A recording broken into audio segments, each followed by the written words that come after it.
On this week's Waypoint, we get a sneak peek at a new way to build a team, massive Heimerdinger and Xerath updates, limited skins are making a return, and a chance to win $50 in Riot points.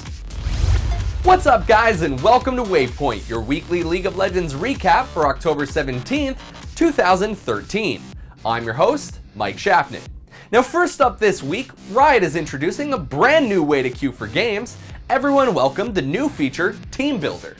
This new feature is coming to the PvE in the near future and will allow you to queue up for a specific role and champion, as well as position to be connected with up to 4 other teammates that have also pre-selected their preferred roles. Now, this is a feature that's been asked for as long as I can remember, and to see it finally working really sends shivers down my spine. The idea of not being forced to play a role that I don't know, or maybe a lane that I don't have many champions in, is a welcome addition in my book. Looking closer at the image that Riot provided, I've kind of noticed some cool things about it.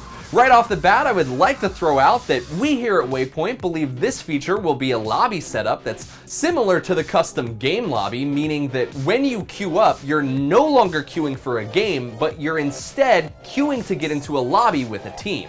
Riot has stated that there will be a party leader who can set up whatever parameters that they want before looking for a team, and will allow players to not enforce a meta if they so choose. In the image, we can clearly see that player 1 is the party leader and has accepted player 2, Nautilus, for the jungle. Player 3 we can see is a player found with a mid lane Ahri, and in the box we believe this to be a timer countdown for how long you have to accept the player or deny them with the check marker X. Once you have your desired team all chosen, you hit the play game button, and that's when the old queue system comes into play and you try and find other teams to now play against. But with any new system, also here at Waypoint, we're a little bit concerned about some of the issues that we could see coming out of a feature like this. One of the most important being queue times.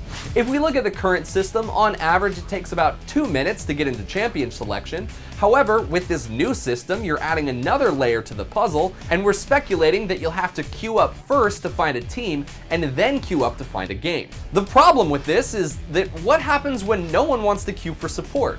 Will there be an option to queue for more than one role for players who are willing to fail if it means a faster queue time? Or what happens when people want to run a 5-man mid-game and you get queued into it without knowing that that's what you've queued into? Now you need to leave that queue and start all over again so that you could get into a normal meta game that you originally intended for. Things like this may bring up the queue timer quite a bit, and that are definitely going to be a big deal and need to be looked at.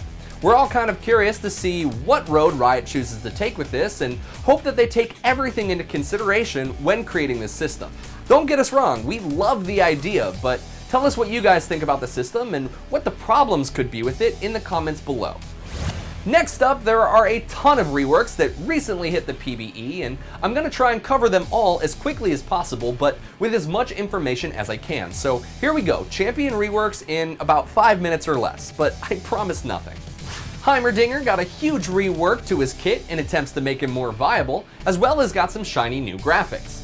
His Q H28 Evolution turret places a turret at a target location which prioritizes Heimerdinger's targets and enemies that are attacking him. Their health increases with Heimerdinger's champion level, and they shut down if he moves out of the area. Heimer can place a maximum of 3 turrets costing 20 mana each at a time and has a cooldown of 1 second. His W Hextech Micro Rockets unleashes a barrage of 5 rockets that converge towards your cursor and fan in before fanning out. His E CH2 Electron Storm Grenade hurls a grenade and does magic damage to enemy units and slows their movement speed, while enemies in the middle of the blast will be stunned. Upgrade his ultimate makes his next basic spell free while also giving it an additional effect. When using a H28Q Apex turret, he places a turret that deals magic damage with its cannon, as well as its beam for 8 seconds. When combined with Hextech Rocket Swarm, he fires 4 waves of rockets, and champions or monsters that are hit by multiple rockets take reduced damage for each one. Lightning Grenade, when used with his ult, throws a grenade that discharges 3 times. Both the stun and the slow areas are made larger, and the slow time is increased. But Heimerdinger wasn't the only champion to receive some major reworks. Xerath is another champion that's on the chopping block and getting some cool new graphics and skill changes as well. Arcanofool, his Q, can now be charged to increase the spell's range and has had the mana cost and cooldowns increased. His W, Ascension, also known as Cosmic Strike, is now a targeted AoE explosion that deals additional damage in the center and slows all enemies that are struck.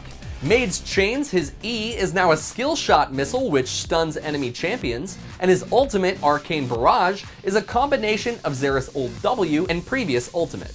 When you use it, you'll immobilize yourself, but gain access to a super long-ranged attack, which will deal magic damage each time you click the cursor for 3 seconds. Sivir's rework hit the PBE this week, and boy, we're in love. Her beautiful visual rework has got her looking fierce and not nearly as dated as she previously was.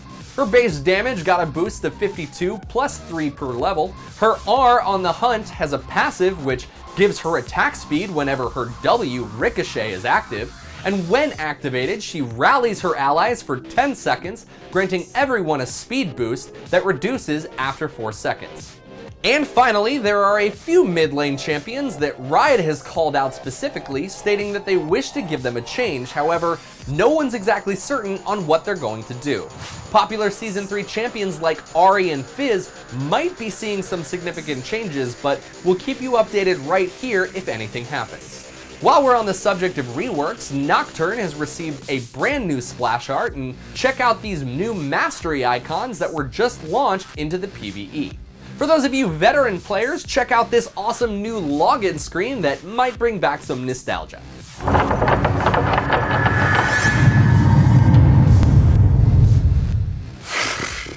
Did I do it? 5 minutes or less?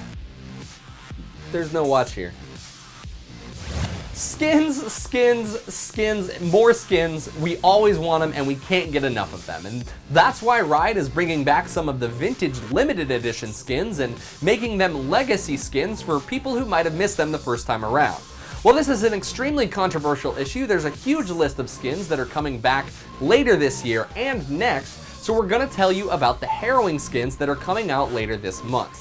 For a complete list of all the skintimidation opportunities that are coming back, we'll include a full list in the description below so you can check out the rest. Here we go.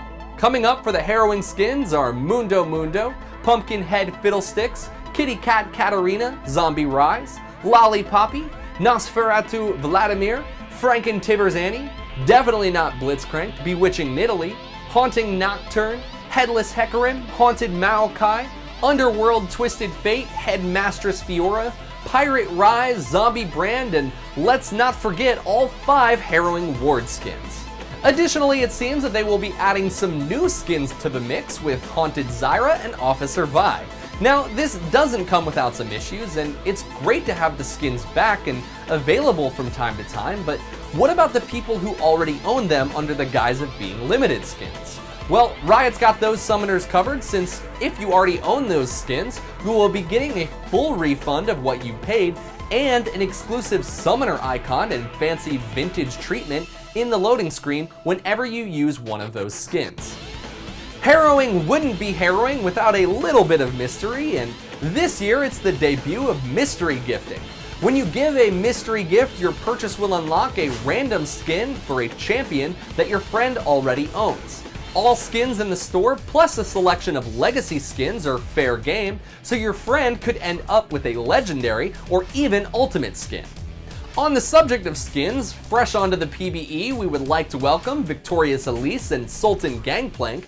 Victorious Elise will be released at the end of Season 3 to summoners who are skilled enough to make it into gold. As for Gangplank, no date has been posted yet. Alright, now I think it's fair to say that a lot of you really like this channel, and there are some of you out there that really want to see it grow.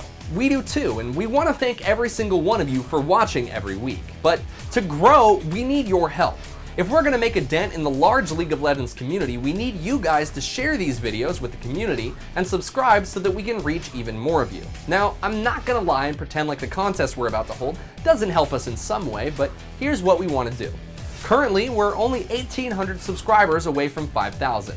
To thank you guys for your subscriptions, when we reach our 5,000 subscriber, we'll be giving away $50 in Riot points to a random subscriber. It's our way to give back to you guys, the summoners that we're making this show for in the first place. So please help us grow as a whole by subscribing and spreading the word about this channel. Now, it's no surprise that Riot has been doing a phenomenal job delivering and developing their lore to us. We've seen a really massive push from them these last few months to present the story to us, rather than burying it within text. Not that the story wasn't there to begin with, we just didn't really take the time to read it. And it's this type of system that makes services like Audible.com so great. With hundreds of audiobooks available right now for download, you can have your favorite stories presented to you instead of reading a 300-page novel. With a plethora of video game related topics to choose from, there's something for everyone on Audible.com. And if you head on over to audible.com/gamebreaker, you can sign up for a free 30-day trial, as well as get a free audiobook to get started right now. We're super happy to have Audible.com as a sponsor, and by supporting them, you help support this channel and show. So head on over to audible.com/gamebreaker and start listening today. Rumors about major roster changes for Team Curse began circulating in early October after some disappointing results at the end of Season 3. On October 7th, Curse's coach, Saint Vicious, put out a hint on his Twitter stating that big news was coming.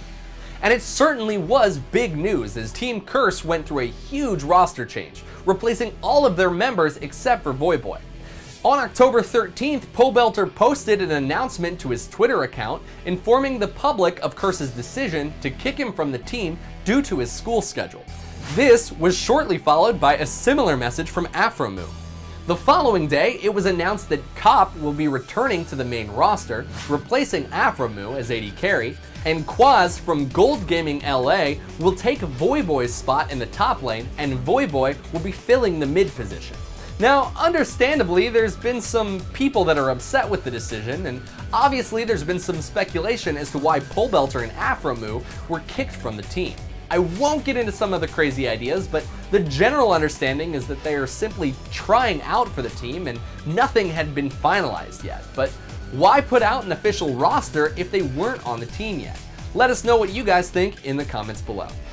Now, we can't possibly cover all of the roster changes that are coming for next season, but the good guys over at GosuGamer.net have been nice enough to keep an up-to-date list of all of the changes that you guys can check out. So if you want to see all of the roster changes that are coming to Season 4, be sure to check that link out in the description below. Next up, Leaguepedia held another of their Best Champ NA tournaments, and this time, 32 players from North America battled it out 1v1 to decide who would claim the title of Best Lee Sin. Of course, these tournaments aren't just for bragging rights. The event is also used to raise money for Child's Play, a charity that helps improve the hospital stays of sick children all over the world. After 2 days of matchups and some entertaining plays, the winners were Dyrus in third, Zion Spartan in second, and X Smithy claiming first place and the title of Best Lee Sin NA. Now, unfortunately, there are no VODs that are available of the tournament, but for those of you who want to check out some of the action, Network Kitten on YouTube was nice enough to put together some highlight videos for everyone. Lastly, something that you can look forward to this weekend is that you can catch the round 1 of the Season 4 promotion qualifiers. The top teams in the NA, EU West, and EU Nordic, as well as East 5v5 brackets, have been seeded and will take part in online tournaments to decide who goes on to round 2 and be one step closer to earning a pro spot in the 2014 LCS. That does it for this week's episode of Waypoint. Be sure to check back every week on Thursday for updated League of Legends news. If you guys like this video, be sure to like and comment below as it helps spread our audience. And if you want to see more League of Legends content, recaps, and updates, be sure to subscribe to our YouTube channel, LolNation TV. I'm Mike Shaffnet. You guys can follow me on Twitter at Mike Shaffnet. Thank you guys so much for watching, and I'll see you guys at the next Waypoint. Game Breaker TV.